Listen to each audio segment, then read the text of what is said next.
Pala ng chapter is my alma mater, to cherish and to honor by its rules and regulations, be governed and be guided. You won!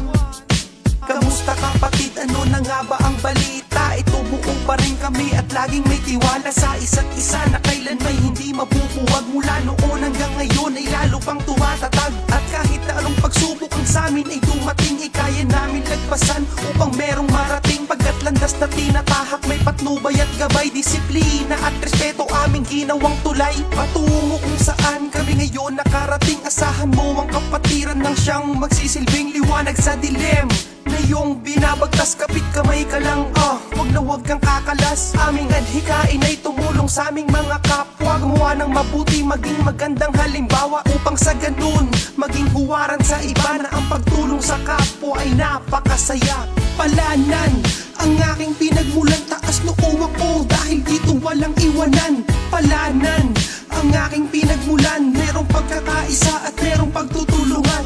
Palanan ang aking pinagmulan, taas noo ako dahil dito walang iwanan. Palanan ang aking pinagmulan, merong pagkakaisa at merong pagtutulungan. Kahit may kanya-kanya ng buhay ang bawat isa, hindi isinantabi bagkus isinabuhay pa nila. Dahil dyan mo malalaman kung gaano ka disidido, pinasok mo na kapatiran, ikay maging active. Iba't iba man ang ugali ay hindi naging hadlang upang kami ay masira ng basta-basta na lang pinagsamahan. Napakalalim parang pundasyon, kung meron man nagpasaway bibigyan ng leksyon. Mga baluktot na sistema sa amin ay tinutuwid, ganyan kami magturing ang lihitimong magkapatid. Tila ba isang pamilya sa loob ng tahanan na may kanya-kanyang tungkulin dito sa palanan. Porsigidong gumawa ng iba't ibang proyekto, mapaloob, mapalabas ng aming distrito. Pagkat hinubog na kami ng mahabang panahon, taglay namin ang tigas ng pangil ng 3 gintong leon.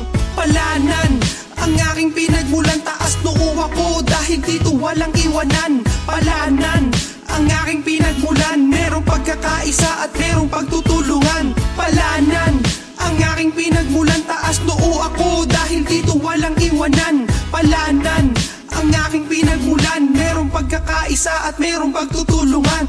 Saludo para sa aming 4 na ama na siyang nagbigay ng gabay upang magkasama-sama ang tunay na magkakapatid ng magkaisa. Para sa mga layunin namin na iba't iba, halika na't sumama ka upang lalong sumaya. Dahil dito mo makikita ang aming magkakaisa, pagtutulungan, pagdadamayan at pagmamahalan ay lalo pang lalawakan para sa aming kapatiran. Dahil dito nagmula ang sangkap sa aking tula, hindi to mawawala na parang isang bula. Ang tapak-tapakan at dungisan ng aming pangalan ay hindi ko hahayaan at aking ipaglalaban. Buhay man ang itaya ay handa kong sumugal, paninindigan sa sariling may prinsipyo at dangal. Pinasok ko na kapatiran ay aking isinapuso, hayaan mo aming bunso, sa'yo yan ay ituturo.